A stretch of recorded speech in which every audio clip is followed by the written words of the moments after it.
Raipur press club Motibagh में होली मिलन का आयोजन किया गया, जिसमें मुख्यमंत्री विष्णुदेव साय शामिल हुए।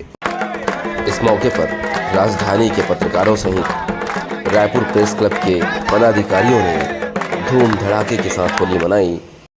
इस मौके पर मुख्यमंत्री विष्णुदेव साय ने नगाड़े बजाए और वहीं धरसीवां विधायक अनुज शर्मा ने अपने चिर परिचित अंदाज में फाग गीत का गायन किया।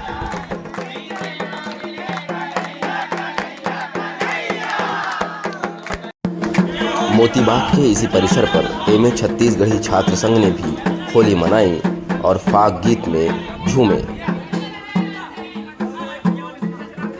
छत्तीसगढ़ प्रदेश के मुख्यमंत्री विष्णुदेव साय ने इसी मंच से प्रदेशवासियों को होली की शुभकामनाएं प्रेषित की।